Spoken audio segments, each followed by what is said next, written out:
Hey there, as me writing this, I'm currently rewriting the script for this video for like the fourth time. The reasons I had to postpone this video are many, like during a grueling week at a otherwise lovely ski trip, feeling burnt out, not enough time nor space to record, not feeling motivated enough, and of course, War Thunder.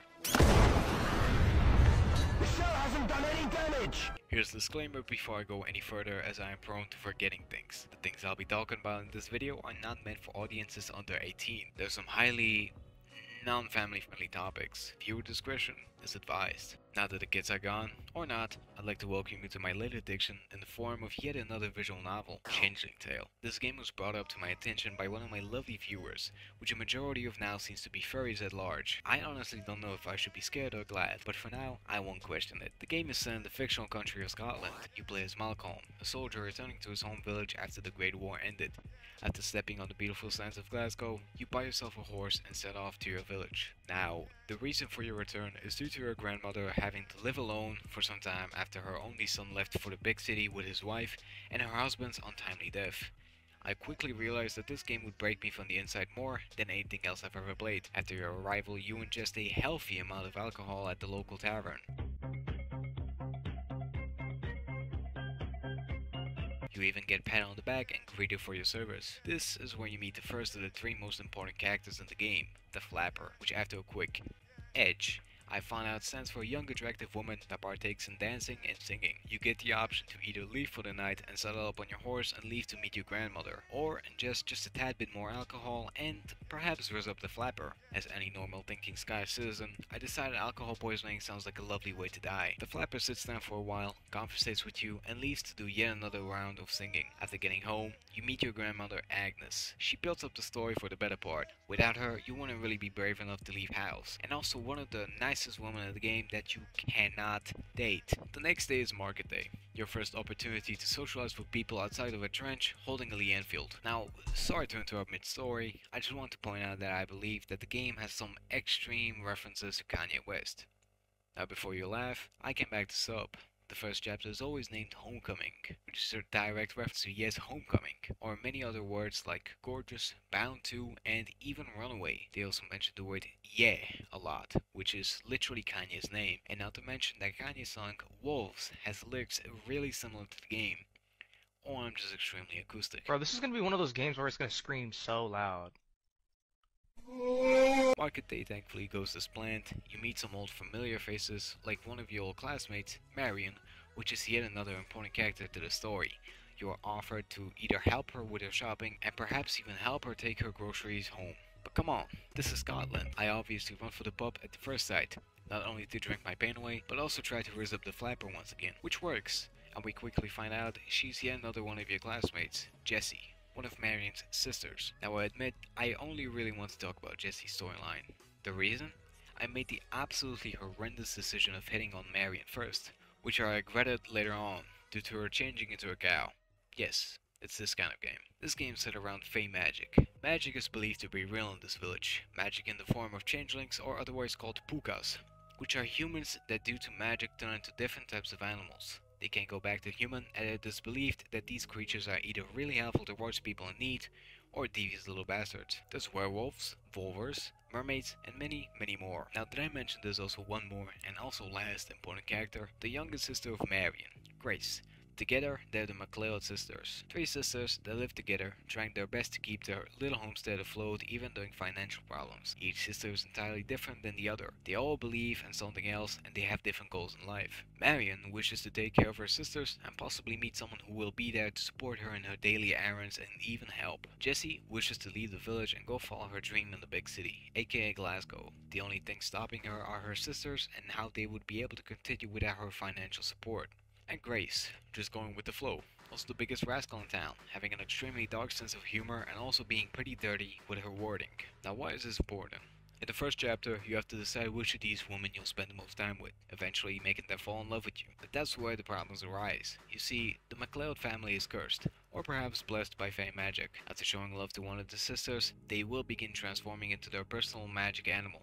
Marion slowly turns into a puka in the form of a cow. Jessie finds out she's a werewolf and can change into a wolf, or partially a wolf while still being able to change back, and Grace into a mermaid. Honestly, I haven't played Grace's storyline, and I don't think I'll bother to anytime soon, so she's not really important right now. After getting the bad ending 2 times in a row, I realized there's a second chapter which you can only achieve by raising up one of the sisters enough to make them love you. This just shows how disconnected I am with society to such a point I cannot even attract a woman in a video game.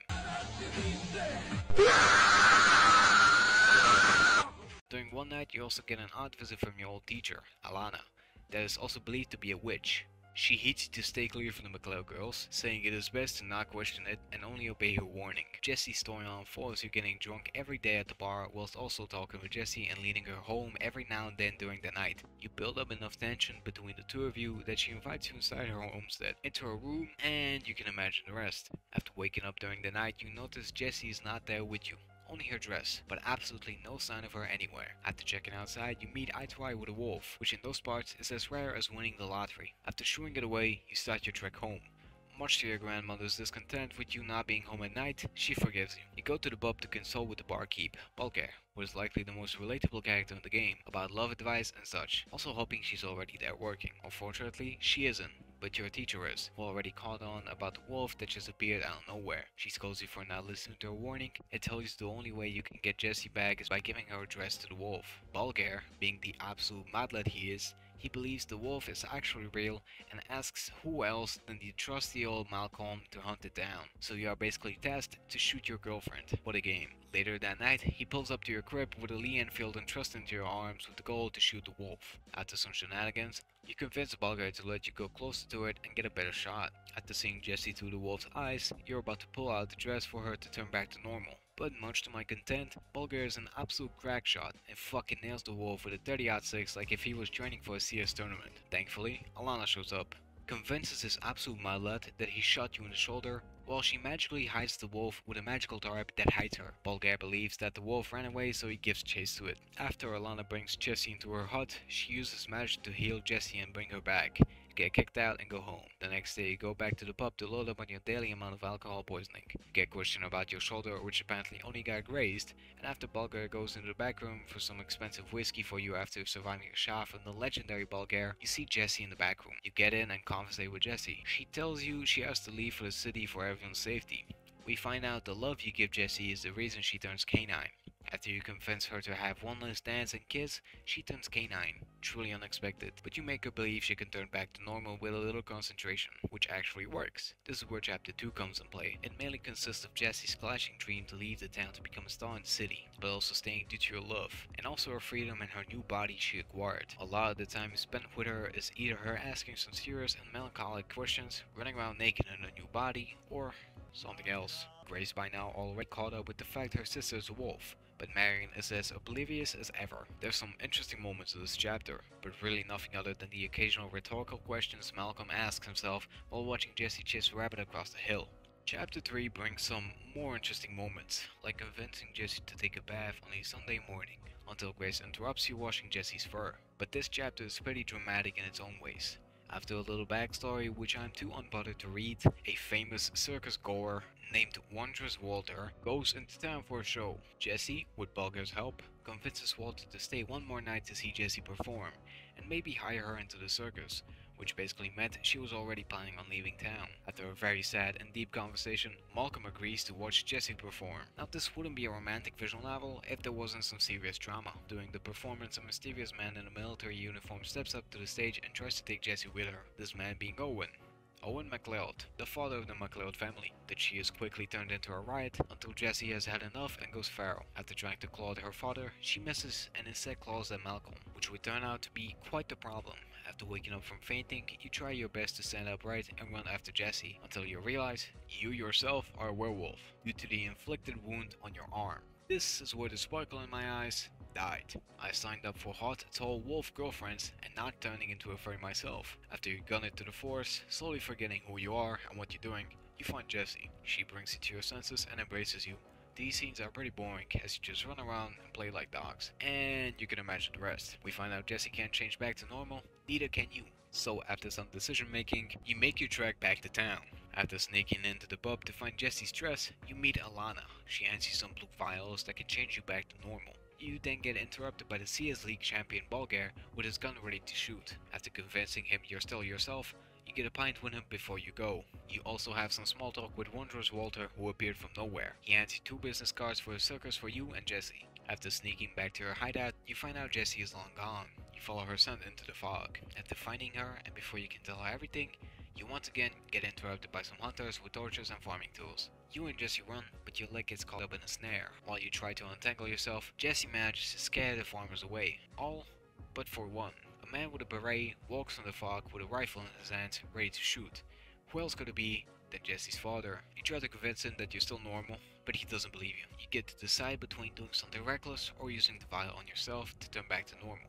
Me being the most sane-minded person in this game, I use the vial. You finally convince him you're both normal. He finally believes you. He allows you to escape by shooting into the sky, after which he tells you to never come back. Of course, Scottish people are an interesting specimen, able to drink twice as much beer as the average Czech citizen, and instead of leaving town, you both go back to your grandmother's house, where we not only find your grandma, but also Jessie's sisters. After some hugs and goodbyes, you leave town for the train station to depart. You get greeted by Bulgar, who gives his final goodbyes before you leave. Alana also shows up to give her goodbyes. After things have settled, you and Jessie depart with Walter into the big city. Things thankfully go well. Jessie becomes famous not only as a werewolf, but also as a fantastic singer. Walter kept his word and took good care of Jessie. Although you two don't spend as much time due to the strict schedule, you still share love with her. You save up enough money to send over to your grandmother, who's being taken care of by Grace and Marion. The elder MacLeod, Owen, was basically exiled from town and decided to enlist into the army once again. This is basically where the story ends.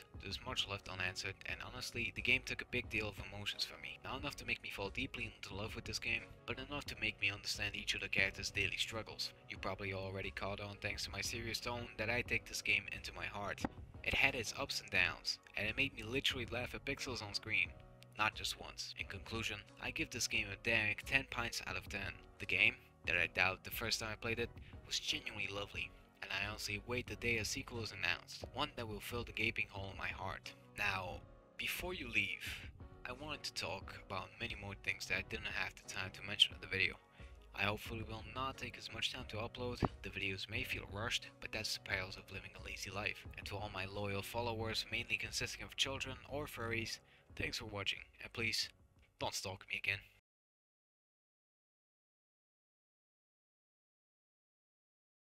Jessie wishes to leave the village. Wow. Can you shut the fuck up? They will begin transforming Tikokot. A lot of the time spent with her is either hurt Tikokot. Chapter 3 pings. Chapter 3. Chapter. Oh, I'm fucking stupid. So after some decision making, you track. How much one letter can fucking change this entire fucking thing? You make your track DC Coconut. You also have some small talk with Wondrous. You also have some small.